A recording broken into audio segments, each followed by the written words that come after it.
Broadcasting to the Wizarding World since 2008. HPANA's official Harry Potter podcast. Official Harry Potter podcast. This is Hogwarts Radio.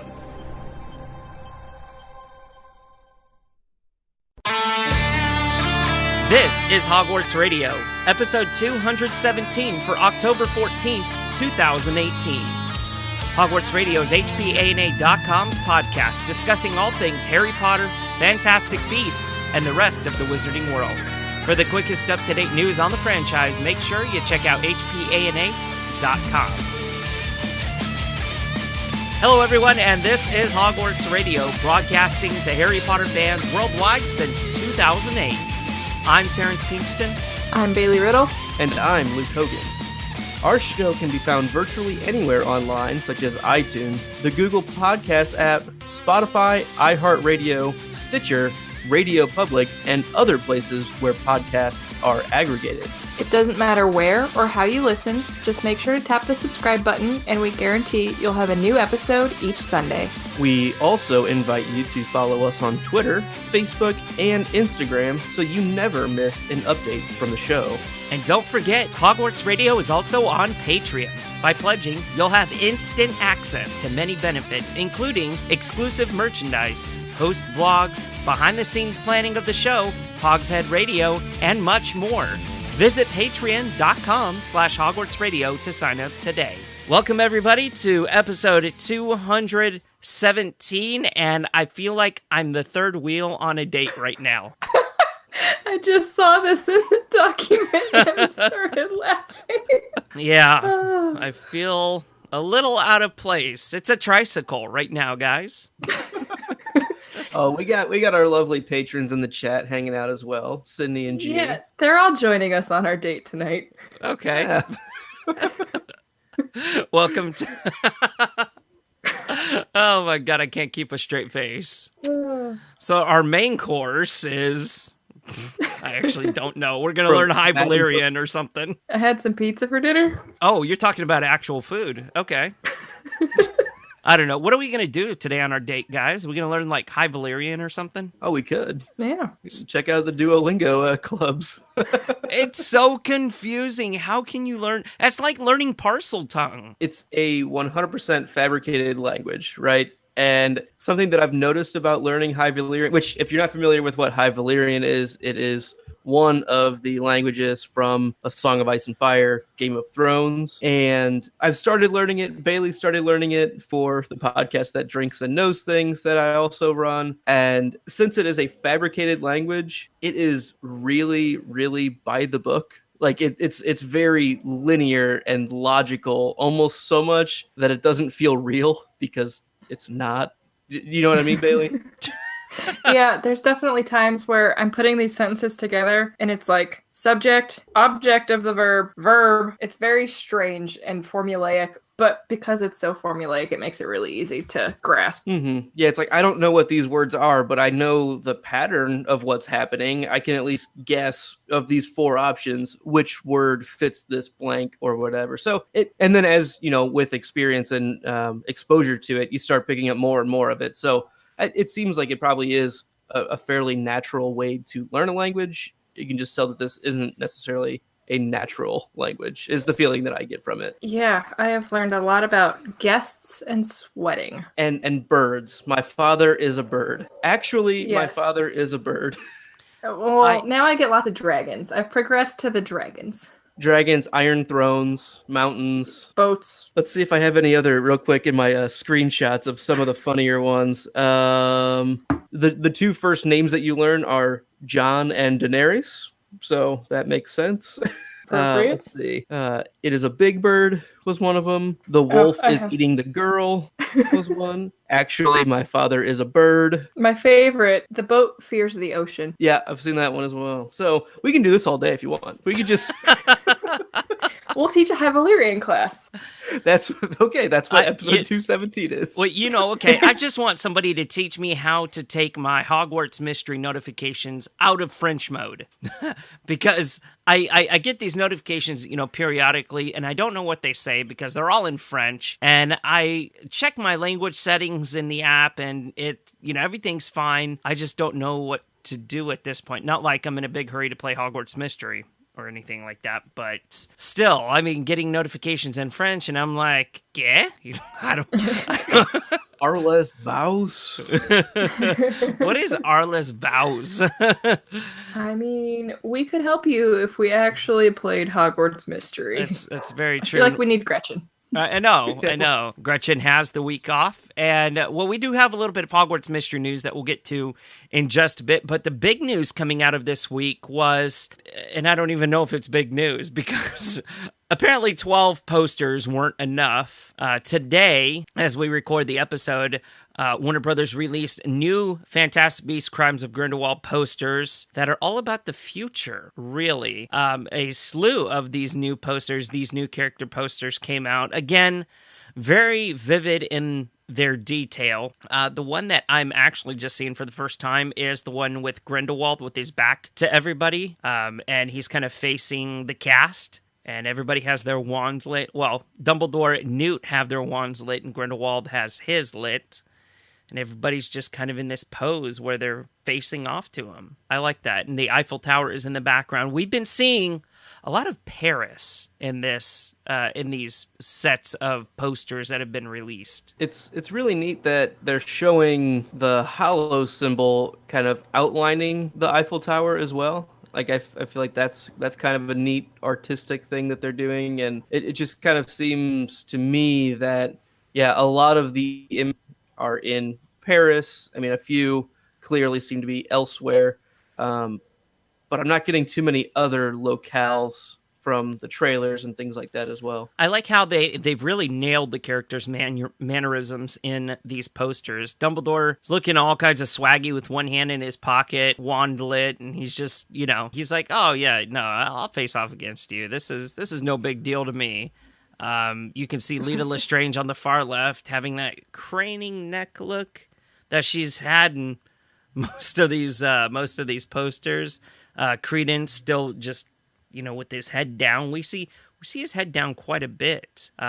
Queenie with her head down. And I wonder the character placement in this particular poster. So to Grindelwald's right, we have Newt, Tina, Queenie, Jacob, and Yusef Kama, who's the new character in this movie. And then to the left, we have Lita Lestrange, Theseus, Dumbledore, Albus Dumbledore, Nagini, and Credence, it looks like. So I wonder if that says anything. And we know that directions are very important in this last set of posters that we've got. So we're really not going to go one by one through these posters because I feel like we've done that before, but they are very beautiful. They do have a lot of detail in them. Each character poster is tailored to that specific character. The thing that they do all have in common, though, is at the very bottom, from left to right, you have Hogwarts, the Deathly Hallows symbol, and then the Eiffel Tower. So I think it's safe to say we're going to be spending a lot of this movie in Paris. Yeah, from everything we've seen trailer-wise thus far, it's been primarily Paris and a little bit of Hogwarts. I don't think we're going to see many other places. Was there one poster in particular that you guys thought was interesting, that you really liked and enjoyed? I like them all. The only thing that I'm noticing is on the poster with Lita and Theseus, it looks like there's a Ministry of Magic symbol. That's very interesting. One of our patrons pointed out, I believe it was Sydney, that pointed out earlier today in the Queenie and Jacob poster that this is the first time that we're actually seeing those two characters together. And it looks like she's taking kind of a defensive stance against him in this one. So it could play into our theory that we had on last week's episode of her protecting him somehow. And Jacob has in full Hagrid mode with the umbrella. So I wonder if that's gonna play any part. But I think the one that catches my attention the most is this one here. If you guys can see my screen, and mainly because we've got a new character, right? I mean, that's we don't really know this character's part, do we? Yusef Kama. Right. We don't really know what his character is so much. So I find that to be interesting. Yeah, I think he's ministry. Some type of ministry official. Yeah, I'm trying to do kind of a quick search for him, not finding too many things about him. And I find the imagery on this one to be really interesting too, because you have the feather in the center, and then there's also two cats. So that I'm wondering if this is like the oh gosh, what was it? The sparkle glitter magic creature that we saw in the trailer. What was that name? It's escaping. Yeah, the Kappa. The Kappa. I still have a hard time thinking that that's a Kappa. That's just me. But yeah, that's why I couldn't think of the name. Yeah, I think if I kind of zoom. Oh wow, that zoomed in a lot. Is that the cat that you were talking about, Bailey? Yes. So yeah, it makes me think of the big googly eyed cats that we saw as well, right? Oh yeah, kind of. I mean, it's definitely not exactly the same, but right. It doesn't. These cats don't look quite as Egyptian, I think. Right. I agree. It doesn't. The eye doesn't quite taper off as much, even though they're French beasts, anyways. But right. Yeah, I definitely find the feather to be interesting as well. Or is that it's a wand, isn't it? Looking at it's it, a wand and a feather. I thought it was right. I thought it was a feather. I mean, the only kind of feathers that we see in this series are that we come to know are phoenix feathers, right? But I mean, of course, it's impossible to determine what kind of a creature this feather came from, of course. But it is very interesting. I didn't think that it was a wand, although that does sound very interesting, like a wand. It looks like they all have wands in that center point. All of them have a wand in that location. That is Grindelwald interesting. has the Elder Wand. Mm-hmm. Yeah. The wand in I totally blank. The one that we were just looking at. I can't remember her name right now. Oh my God, Tina. That's the one that she's holding her hand. So right? I mean, it looks pretty similar. That does mean that it's a wand. That does mean that Jacob's umbrella is a wand. Ooh. Sorry, I just got really, really excited about that. Does it? I think they could just be Queenie's wand, right? The one that we're seeing there. Yeah. Well, I mean, I think just because Jacob's holding something doesn't necessarily mean it's a wand. Just because I'm every other character. I'm all for him having a wand. I think that'd be awesome. Well, and to be fair, we don't see Credence with a wand. Very true. But he doesn't really need a wand. There is an umbrella in this design, though. You can see right there. Yeah. Which is at the end of that wand in Queenie's and Jacob's. So there's that. Huh. And there's lots of hearts in that one. It makes me really happy. How many hearts can you spot in the poster? I can only see one. I spy. I only see one though. Okay, maybe two. I don't know. But anyway, the tagline of these posters and of this movie is the fate of one, the future of all. It's very, very interesting. We'd love to hear your thoughts on the final Fantastic Beasts character posters. Send us a tweet or check it out and leave a comment on our Facebook page as well. So Ivana Lynch goes back to Hogwarts on Dancing with the Stars. Ivana and her partner dance the Viennese Waltz to Hedwig's theme. I thought this was beautiful. And she's really, both of them are working incredibly hard. And they just look great every time they stand out on the dance floor. Yeah, this was actually the first video that I've watched of Ivana dancing since the show started. I have not been following it too closely, but this was a beautiful dance, and Ivana has a lot of talent. She really does. Yeah. And I mean, she's, like I said, she's working really hard. If you're following her on Instagram, she's posting like kind of these fun little behind the scenes things that she's going through. It's really cool. Next week, she's going to be dancing with somebody else, and I don't know if it's a spoiler. Scarlet Byrne. Yeah, well, I was going to say I didn't know if that was going to be a spoiler or not. I don't know if that's public knowledge or if we just kind of dug that up. But yeah, Scarlet Byrne, who played Pansy Parkinson in the final Harry Potter film, she and Ivana are going to be dancing. So I got a couple of things to say about this, but I'm gonna hold myself back. Luke, I know you had a couple of thoughts on that. I was being sarcastic in the chat. Oh, I had sorry. no thoughts. Okay. I apologize for not being clear. I understood. Guys, this is the part of the date where the third wheel just falls off because he feels so awkward. No, I don't know. I mean, I'm definitely happy for her doing well, and it's just not a show that I watch. I haven't watched the video. I could pull it up right now if we want to and see a real quick clip of it. But I haven't seen any of it. The thing that I have, I mean, it's great that they're bringing her in, and I'm all for it, right? But it kind of feels like they're milking the whole Harry Potter thing, you know. And I just wish that if she wins, it's not just this team. What I've gathered from the little bit that I've heard is that every team is having like a tripod dance, if you will, where there's going to be 3 people next week. So it's not just Ivana and Keo that are dancing with 3 people. So our podcast episode this week is perfectly on brand with that. Exactly. Scarlet is the third wheel. You're Scarlet, Terrence. Oh, I have plenty to say about that too. You know, she is really nice. I rode, was it Gringotts with her and Hugh Hefner's son a couple of years ago. That was really cool, an awesome experience.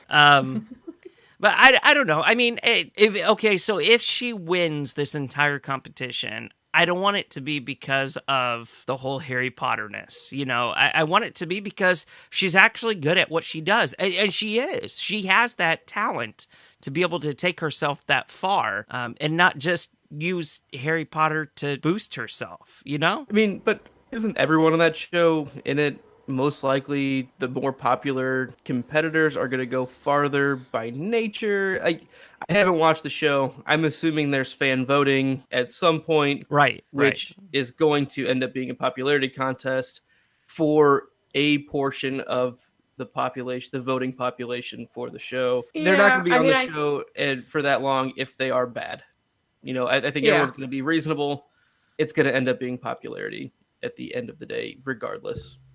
Yeah. For a portion I think of voters. For the most part, in the beginning at least, it definitely feels like a popularity competition, at least when you're weeding out the less skilled dancers. But once it gets to the end, I feel like for the most part, the people who have the most talent are the ones who make it to the end. I would buy that. That makes sense to me. Our next news story, a couple of weeks ago, we told you about the Sorcerer's Stone robe owned by Robin Williams. That Dan Radcliffe had worn. It's actually been withdrawn from the auction. And so the robe itself actually had the estimated value of $10,000 to $15,000. So we were really eager to report the final auction sale price. The entire collection sale price totaled $6,088,250, with one item, a birthday present for Robin Williams from his wife, fetching $795,000.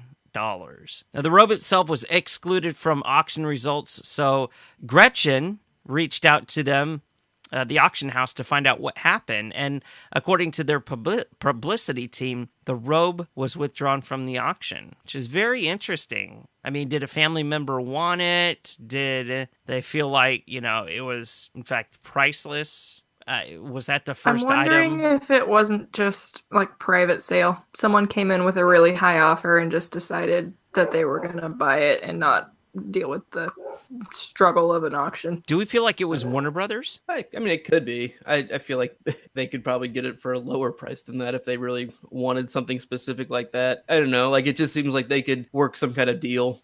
It's not surprising if it is. But they have so many of these things. So the entire collection was an entire Harry Potter collection, or was it just, It was the entire collection of Robin Williams' items that were going on auction. It was not all Harry Potter. Okay, that was my question. Huh. Okay, well, we'll have to reach out to Gretchen next week to find out if, in fact, somebody else did swoop in at the last minute. So she's on location this week, knocking on their door, trying to get answers, right? Yeah, absolutely. That's exactly what she said. That's the commitment that we expect. I love it. Nice work, Gretchen. On to Hogwarts Mystery. There's actually a really cool update. They're going to be celebrating Halloween with a sinister twist. So players, along with staff and school ghosts, will prepare for the Halloween feast in the Great Hall, which has been appropriately decorated with pumpkins and spooky decor. Then in mid-October, about the time this episode's coming out, players are going to have the chance to pursue a side quest that includes a sinister, time-sensitive twist to the story. And according to Jam City, players will need to utilize their full arsenal of defensive spells, from Hex Deflection to the Stunning Spell, Stupefy, as dark forces arrive on Hogwarts grounds upon the full moon. There will also be a special Dueling Club event in which players who use the Maleforce Jinx will temporarily transform their opponents' heads into pumpkins. Okay, even though I don't play Hogwarts Mystery as much as I should, this is pretty cool. And I like that they're doing something for Halloween, and it makes me wonder if they're actually going to do something for Christmas as well. I would imagine so. Yeah. I think they're setting themselves up to have themed events for different holidays.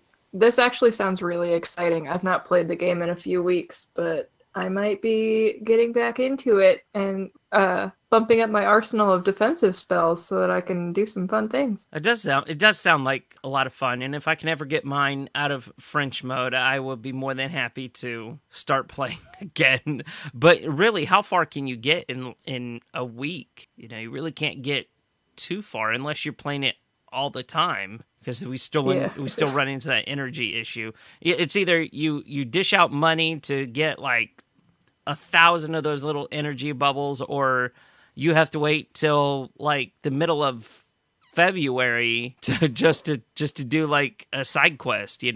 That's still my issue with it. It's just the whole energy thing. Ugh. Yeah, I refuse to spend money on games, so if I can't level up or do what I need to for the event just by waiting, then I think it's a bad event. Well, I think I'm gonna quit my job and just play this straight to see if I straight through, see if I can catch up, and I'll report back. I'm not even gonna record next week just because I'm gonna be so busy trying to get that energy. None of that's true. I'll be here next week. Welcome to the life of a full-time podcaster. That's it. Yeah, times like 4. Okay, let's move into our main discussion this week. And a couple of weeks ago, we started our Dumbledore's Army character analysis with Neville Longbottom. It was really a lot of fun to talk about Neville and dig in deep into his history.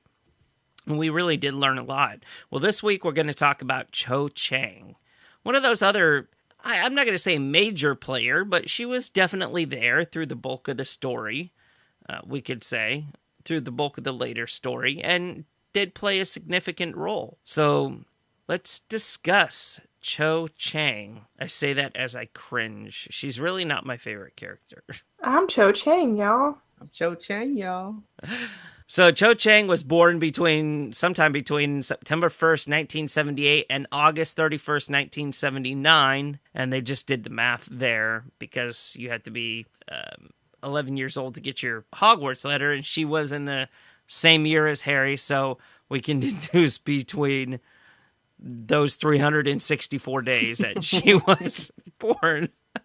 It's kind of ridiculous, but there's really nothing else that we have to go by with that. Her blood status is pure blood or half blood. We really don't know. We know that she's not a muggle. We know that she has some wizarding blood in her family. Her patronus is a swan, and her house is Ravenclaw. Let's talk about her etymology, the etymology of Cho Chang. So Cho is common Celtic, and is a common Sinitic and Korean name, as a Japanese given name is derived from the word cho, meaning butterfly. Chang is a Chinese family name, depending on the character meaning prosperous, common, bright, to sing or chant, or unhindered. In Chinese, Chao Chang means melancholy. This may allude to Cho's fragile emotional state following Cedric Diggory's murder. So in the Chinese translations of Harry Potter, the name Cho Chang is translated into Zhang Ku. In Chinese and Japanese, the surname precedes the given name, with Zhang being common Chinese surname, and the official pinyin transcription of Chang and Ku mean autumn. As the name Cho Chang is considered to be Chinese, the Mandarin translation may give hint as to what the name may mean. In pinyin, the name is pronounced Zhang Chi-o, and I am so sorry if I mispronounce that. While in Japanese, it can be said as Cho-shu. Cho's physical appearance, she was described to be an extremely pretty girl with long, shiny dark hair, a freckled nose, and being a head shorter than Harry Potter. For her date with Harry, she tied her hair back into a ponytail, to which he described as very pretty. Her personality, she was generally polite and sweet, well-mannered. Cho was easy to get along with and was a popular student at Hogwarts with a large group of friends and many boys who admired her for her extreme beauty, including Harry Potter himself. Extreme beauty? It makes it seem like she's almost Vila light. Well, that reminds me of when Harry first sees Cho in when he first sees her at school in book 4, and they're sitting, this is right when the Goblet of Fire night, and the Beauxbaton had just gotten there, and Ron's kind of drooling over Fleur Delacour, and Hermione's like, what are you doing? And Ron's like, they don't make them like that here at Hogwarts, and Harry's like, they make them all right at Hogwarts, as he's staring at Cho. Boys. Jeez Louise. Basically. Boys are the worst. Ugh. So having been sorted into Ravenclaw House, Cho was presumably intelligent, enforced by her mastery of all defense magic that Harry had taught her, including the Patronus charm, though she did admit that she was unable to stun anything before Harry taught her. Meanwhile, you're saying Harry taught her, and I'm hearing taught her, like you're playing on Potter. Oh. She was also an avid Quidditch fan, having supported the Tuts Hill Tornadoes since she was 6 years old, and a good athlete, playing seeker for her house's team. She was also loyal and brave, having been loyal to the Tuts Hill Tornadoes for so many years, as opposed to jumping onto the bandwagon. Joining Dumbledore's army in defiance with the Ministry, both out of support of Harry and in order to avenge the death of her late boyfriend Cedric, sticking up for her friend Marietta when the rest of the group ousted her for treachery, and returning to Hogwarts in her 7th year in order to fight alongside her comrades and defend the school from Death Eaters. So a lot of good qualities, and it kind of makes me wonder why she was selected for Ravenclaw. A lot of these qualities are a lot of the qualities that Gryffindors have, and a lot of the Gryffindor characters themselves have. So for the most part, Cho was often found around Hogwarts with a gaggle of girlfriends. Ooh, that's a fun thing to say, gaggle of girlfriends. Bailey, do you have a gaggle of girlfriends? No, girls are the worst. I thought you just said boys are the worst. Honestly, friend-wise, I find guys to be much more easy to get along with. Girls are catty. And cats are the worst. That's one opinion. I'm not wrong. I'm not gonna walk into this one. Though after one of her emotional breakdowns over Cedric's death, they apparently left her during her depression. That's not a friend. Friends are supposed to be there. That is very cold. Yeah, absolutely. Despite this, Cho was a very loyal person, perhaps even to a fault. When she and her friend Marietta Edgecombe joined Dumbledore's army, she insisted on bringing her friend along, even when her friend expressed disinterest and cynicism to the club's effects. Later, even though Marietta eventually sold out the Dumbledore's army to Umbridge and the Ministry of Magic, Cho stood by her and insisted to the accusatory Harry that Marietta was a lovely person who just made a mistake. Her loyalty and courage were shown again when she came back to Hogwarts to fight, even though she had graduated, and offered to show Harry up to the Ravenclaw Tower, indicating that she harbored no hard feelings against them, despite their previously fallen out romantic relationship. Is it just Ginny in that scene right there? Is it only Ginny that thinks Cho might still have feelings for Harry? You know, officially the chosen one, officially back here doing his thing, and he's kind of in vogue again.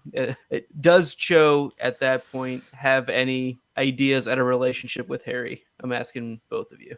Absolutely. Abso-positively-lutely. Oh, definitely. I mean, the allure of the chosen one. It's like, hey, Harry, let me show you up to Ravenclaw Tower. Ginny's like, no, bitch, get out the way. Luna can show him. Yeah. That's fine. Yeah. That's cool. Oh, there was no faith in Luna. Yeah, I guess they don't think Ginny Luna's just- got game. She knows that she's a good friend. Huh. Yeah, Luna would never do that to her. Sure. They escaped Malfoy Manor together. I mean, come on. Definitely some romantic feelings there from Cho. And hey, I'm actually kind of glad that Ginny intervened, because that wasn't the right direction to go. You know, they were in the midst of finding this Horcrux, and Cho would have I feel like she would have taken advantage of that alone situation. And Harry being Harry, would have been like, maybe it'll work out this time. Cho was perceived by Harry Potter and Ron Weasley to be excessively emotional, though as Hermione stated, much of this characterization was attributed to her behavior and actions directly after her boyfriend's death, pushing her way through the trauma and grief that is only observed from the periphery. During her grief, she was prone to many crying spells and a difficult control over her emotions, leading to a prying sort of aggression when she dated Harry to get the details of Cedric's death, and also the irrational jealousy and paranoia that ensued when Harry would bring up Hermione for what Cho saw to be a very insensitive from Harry's end. Hermione, for her part, didn't seem to blame Cho at all, understanding her grief and depression, and stating that it interfered with many aspects of Cho's life, including her grades and her position on the Quidditch team. Cho also said that she and Roger Davies used to date after Ravenclaw's loss to the House Cup in 1995. Ginny Weasley said that Michael Corner had gone to comfort Cho later in life. Cho married a Muggle. I'm gonna question that she actually dated Roger Davies. Didn't she just say that he asked me out? I don't really remember Roger Davies. He was the captain of the Quidditch squad. He is the one that went to the Yule Ball with Fleur Delacour, and when they were at Madame Puddifoot's tea shop, he was seen sitting at a table with another girl, and they were kissing, and that was when Cho was like, he asked me out, a couple weeks ago or whatever. So was this Cho's attempt to say, oh yeah, no, I'm fine. I'm actually moving on from Cedric, and yeah, no, me and Roger, we went out. We used to date. It was. I don't know if it's that or if it's her just being like, look, I'm desirable and you should want me instead of having your head somewhere else. Right, because he was bringing up meeting up with Hermione at the time, and that was the mistake. Ah, I see. I see, said the blind man to his deaf girlfriend on the telephone. Yeah. Roger Davies is a stud, and he wants me, and you should too. I mean, he's a stud, but he's no Victor Crumb. Just saying. Her skills and abilities. Flight. Cho flew excellently, so much so that she was chosen to play the position of seeker on the Ravenclaw Quidditch team. However, Cho's flying skills suffered intensely due to her grief over Cedric's death, to the extent where she was actually afraid she would lose her position on the Ravenclaw Quidditch team. Charms. The extent of Cho's ability at charms was unknown. However, she did learn how to successfully conjure a corporeal patronus in her 6th year, which is a very advanced piece of magic and a sign of superior magic ability. Her patronus took the form of a swan. Defense against the dark arts. Considering she trained with the DA, Jo should be proficient at defensive magic. Her skills furthered by the fact that she fought in and survived the Second Wizarding War. However, her track record with learning spells was spotty, as she struggled to learn Expelliarmus effectively. That's why Harry didn't like her. Given that she later survived the Battle of Hogwarts, though, it is likely that her fighting abilities had improved since then, assuming her survival just hadn't been owing to simple luck, of course. All right, so moving on to Cho's relationships. Her relationship with Harry Potter. Harry was drawn to Cho's good looks and developed a crush on her when she was in her 4th year, and he asked her to the Yule Ball in the next, though she had already agreed to attend with Cedric. Still, Cho treated Harry kindly, such as in refusing to wear a Potter Stinks Support Cedric Diggory badge during the Triwizard Tournament. In her 6th year, Cho began to return Harry's feelings, though she felt somewhat guilty for doing so, considering the recent murder of Cedric Diggory. She joined Dumbledore's army and became nervous whenever Harry was nearby, something Harry also exhibited. They shared a kiss under the mistletoe around Christmas time, but this was spoiled by Chang beginning to cry, and Harry being at a loss for how to respond. That scene when she starts crying, and later on he's talking to Ron about it. He's like, I didn't know it'd be so wet. And he was like, do they always cry? Like, well, he's just... Were you that bad? He's was that Harry's first kiss? Yes. I think so. Aww. Yeah. Other than Aunt Marge's dog. She goes through so much. She does. Yeah, she does go through a lot. And she's maybe 15 at this time and trying to still process what happened to Cedric. I mean, one minute he's there, the next minute he's not. And this is probably the first death that she's had to deal with, and she really doesn't know how to process it. Yeah, and the boys, as Hermione says, has the emotional range of a teaspoon. So that might be my favorite Hermione quote. It's up there. There's so many good ones. So the two went on a date in Hogsmeade on Valentine's Day, but Cho's feelings for Harry were confused because of her continuing grief over Cedric's death and Harry's discomfort with discussing it. She also became jealous of Harry's friendship with Hermione Granger, convinced they had feelings for each other, and in a moment of weakness and insecurity, ditched the date. Harry, who was inexperienced with girls, found Cho's behavior very confusing, especially when she tried to make him jealous and to gauge his feelings for her by mentioning that Roger Davies had asked her out and ultimately leaving him in Madame Puddifoot's tea shop for the other customers to stare at him astonishingly. Unimpressed with her attitude and for souring his experience of a first date, Harry grew angry at her. Though they eased up a bit after Cho read Harry's interview in the Quibbler, the strike that broke the relationship was when Marietta Edgecombe betrayed the DA and Cho stood up for her, angering Harry. After that, their relationship simply fell apart. There was nothing simple about that. Nicely. Yeah. So I'm actually kind of glad that, their relationship just really fell apart because, I mean, is it just me, or whenever I got to that point in the series, I was like, well, they're really not a good fit for each other. She's always crying on him. He doesn't need that. He needs, they both need to support each other, and he's just not doing it. He's not giving her any information or the information that she needs, and she's just really not over Cedric and his death and stuff like that. So, it was doomed from the start. I think there was the infatuation. It was there, but nothing really ever blossomed out of it. And then that was it. That was that. Or did it start too late, do we think?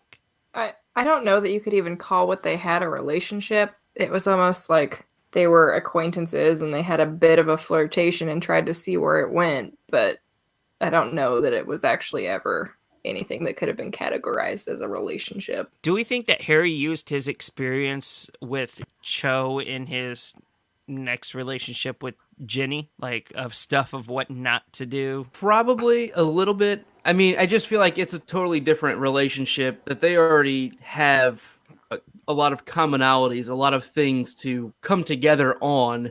I mean, Harry is basically already a part of the family. So, I mean, they can literally just talk about the Weasley family and everyday wizard stuff. I mean, they've already connected on these things. They have Quidditch on the same team. They have the Chamber of Secrets. I mean, that's something that those two will always be able to share and harken back to as a very, very intimate, special moment that they didn't realize at the time, but looking back at it, I mean, literally no one else in history could ever have that experience like they did. Yeah, well, and Harry and Ginny already know each other. They don't have that getting to know each other awkward phase in their relationship. It's a natural progression for them. Well, it's taking that next step, right? Going from that familiarness to something a little bit more, something a little more mature as these feelings in both of them start to take shape. Yeah, I really feel like, for Harry, this was his first quote unquote attempt at a relationship. And it's a learning experience. And could it have worked out? Maybe.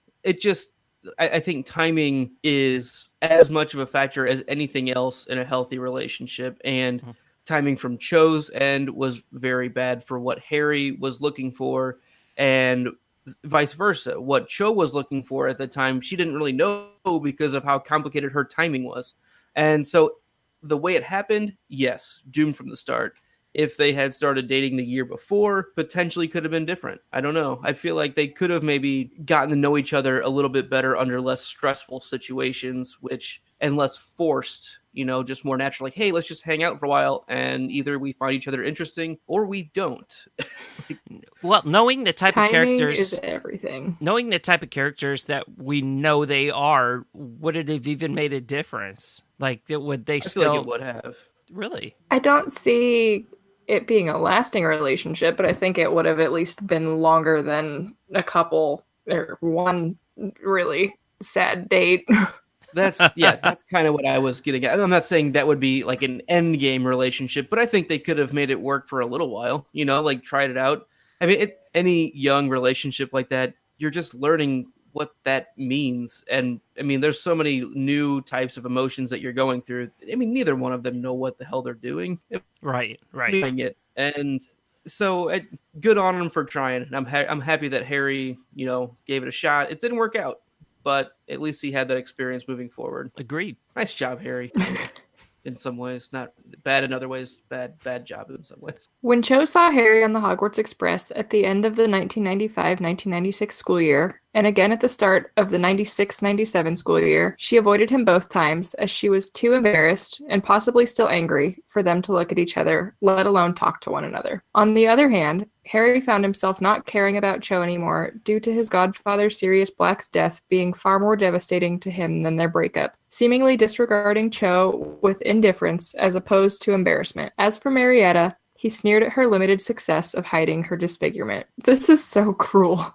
I can't get behind Harry being this cruel. Well, okay, so this is your typical teenage angst, right? This is, well, aside from Harry, losing Sirius, but Cho really avoiding him. There's people in our lives that, we either saw at school at one time or another or at work that, we thought that maybe something might have been there and then something wasn't, or you had a horrible experience with them or something like that, and it just, you kind of, there's an awkwardness. You just avoid them. It's like, oh yeah, the problem's not there if I can't see it, when in actuality it still is. But, time just takes care of that, I suppose. However, by 1998, any negative feelings on Cho's part seemed to have vanished as she offered to escort Harry to Ravenclaw Tower just before the Battle of Hogwarts. She was disappointed when Ginny Weasley fiercely suggested that Luna Lovegood escort him instead, suggesting that Cho may have appreciated some alone time with Harry, whether because of any lingering feelings or just because she would have liked to talk with him since their fallout. Harry, on the other hand,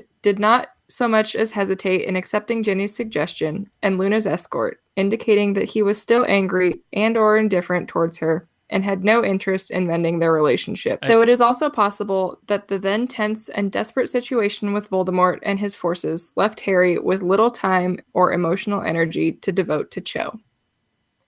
One of the reasons for Harry's attraction for Ginny was due to her rarely being weepy when she was upset.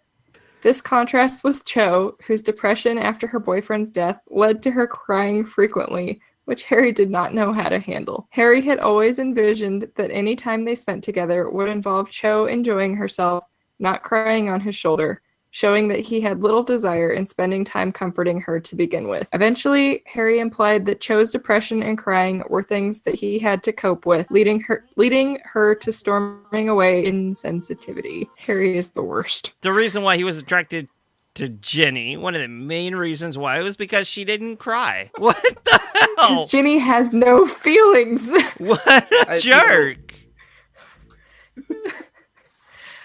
There all I are could do there are not to advantages laugh to when I read having that. having a robot, for a significant other. Can confirm.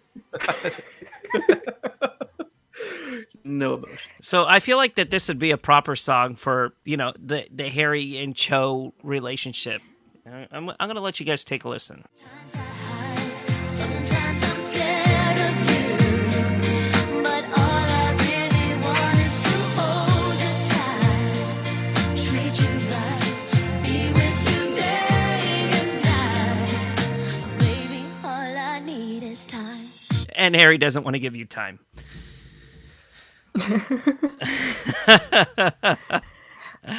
I mean, he's a teenage boy. He's I mean. don't expect him to think about it as deeply as it should be thought about.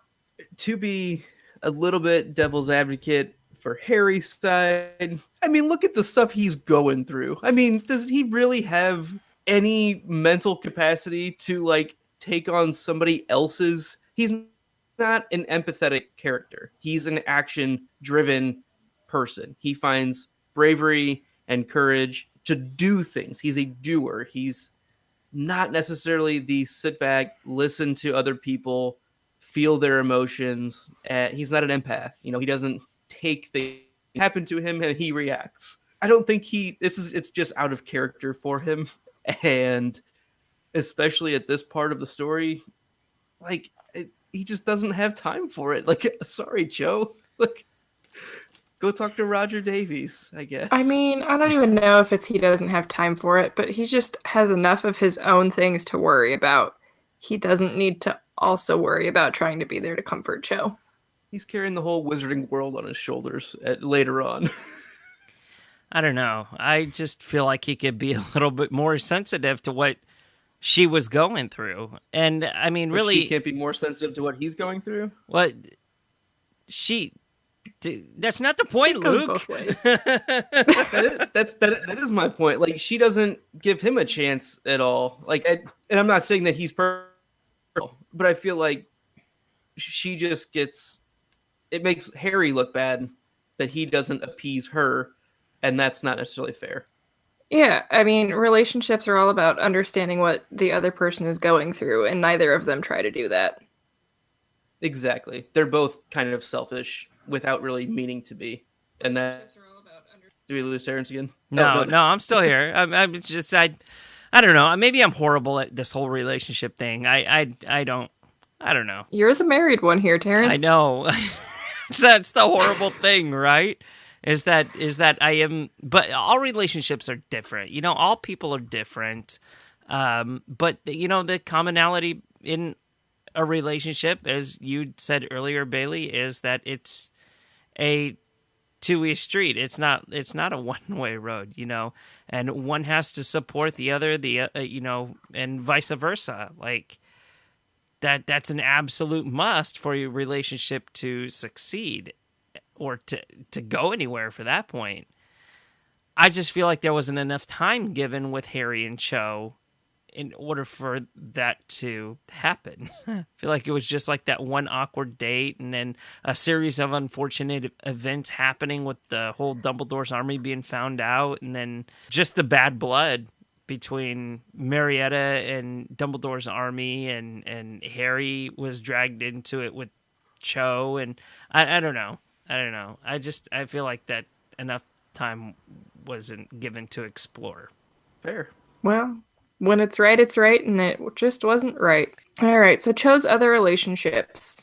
Cho was, until the beginning of her 6th year, very popular. She had an entire group of Ravenclaw girlfriends who were constantly giggling, Marietta being one of them. However, as because of Cho's depression and grief-induced mood swings, all the others fell by the wayside. Being a Quidditch star and very pretty, she was the center of the group, having a handful of friends accompany her even to the bathroom, and up until her 6th year, she was never seen without them. At the welcoming feast in her 6th year, Cho chatted animatedly with her friends, but later on she was mostly by herself or with Marietta. So, what you're saying is she peaked in 4th year? Well, her 5th year. Okay. I think it's so sad that all of her friends just abandon her when she's going through this tough time. Yeah, like I said earlier, I mean, those aren't friends. Those are just people being around you for the sake of being around somebody that's popular and not really famous, but has that kind of clout in school. Mm-hmm. Yeah, I mean- she was pretty fetch. Yeah, she was. And then she was not fetch. And none for Marietta Wieners. Marietta Wieners. Just got a vision of marionette puppet with a hot dog. Sorry. All right, so let's talk about Dumbledore's army and Cho's place in it. Cho became a member of Dumbledore's army in 1995.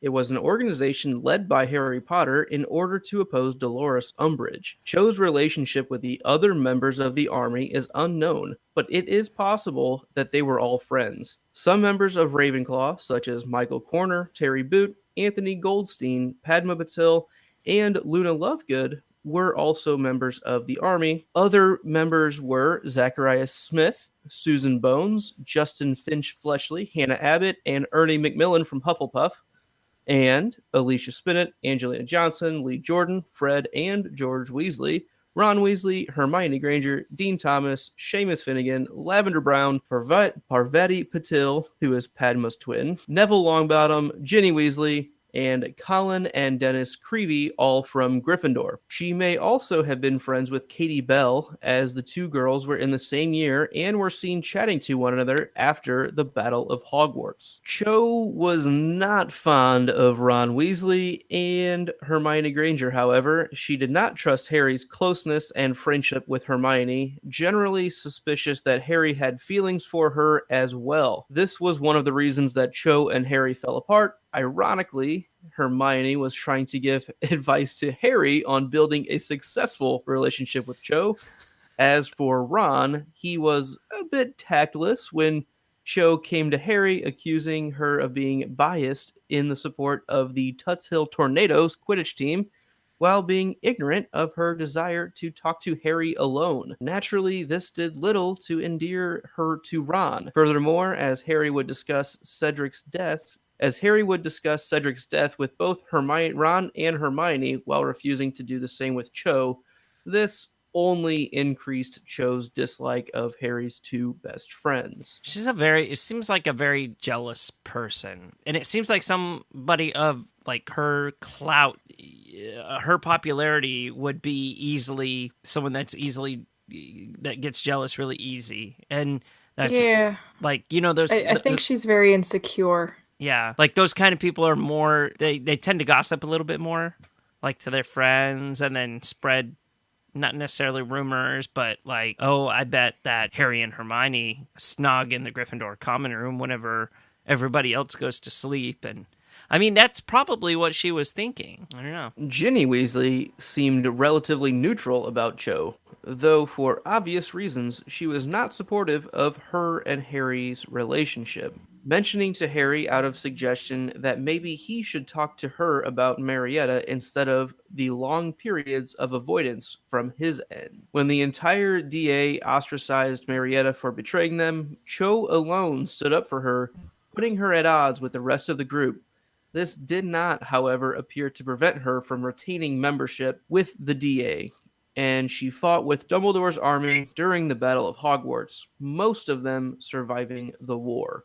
I think the saddest thing about Marietta being such vilified after Book 5 is that Harry knows that Veritaserum was used on her, right? Right. I mean, Right. That's the worst part. I think everybody that was in Umbridge's office knew, right? Because didn't Snape come in and say, "Oh yeah, you used the last of it interrogating Miss Edgecombe"? Right, exactly. But I mean, I don't know if that did anything for the bad blood that was already because of her betrayal. Yeah. She couldn't help it. Well, yeah, I mean, obviously, yeah, she couldn't. But to a teenager, it's like, well, you're still at fault because I want it to be at fault. Yeah, I it's want you to be that at fault. initial Yeah. thing that you just, that's not going to change anytime soon. Right or wrong. You suck. Got a bad taste in my mouth. And that does wrap up Cho Chang. I know she's a bit of a different character. Not really, like I said at the beginning, not really a major player in this series, but she's one of those well-developed characters that really still has a place in the storyline with our main characters. I'm glad Harry had that experience of kind of a not a great relationship to start off with. I think he does probably learn some things about what it means to be in a healthy relationship from being in a bad relationship. I'm not rooting for people to have bad relationships, but as long as you take the positives and learn from it, they're still valuable experiences. So I'm happy for that portion of it. I am just glad that Cho and Harry's relationship did not last any longer than it absolutely had to. And I'm kind of glad that they were they were okay with one another at the end. It's just like there wasn't any more bitterness or bad blood. It's just like, hey, you survived. I'm glad to see you. Especially in the movie that we saw that there was just kind of this, general acceptance. Like there was this look up from Cho to Harry, and it's like, hey, everything's going to be okay now. Yeah, I like that they could move on without animosity towards each other. It's very grown up of them. Okay, well, that does wrap up this week's episode. We want to thank all of our patrons who are listening to us right now, who get the full, unedited, unscripted, unflied version. I don't know. I'm glad that's where you went, because that's what I was thinking. Thanks, yeah, of the They show get flies today. in their pants, too. Yeah, I know. And for those of you that are just listening to us on iTunes or wherever you get your podcasts, don't forget to become a patron. It's very simple to do. Go to patreon.com/Hogwarts Radio to get started today and get all kinds of benefits immediately. You can view our show documents, previous streams, previous unedited streams, and a whole bunch more things. Didn't we just have a host vlog go out as well? Yeah. So just be sure to check that out. And hey, stay up to date with us over on Twitter as well, because we have a lot of fun over there. Facebook and Instagram. And don't forget to subscribe wherever you get your podcasts. Well, that does it. Thank you so much for tuning in, everyone. Once again, I'm Terrence Pinkston. I'm Bailey Riddle. And I'm Luke Hogan. That does it for episode 217. We'll all be back next week with episode 218. Bye-bye. That was bloody brilliant. Codswallop.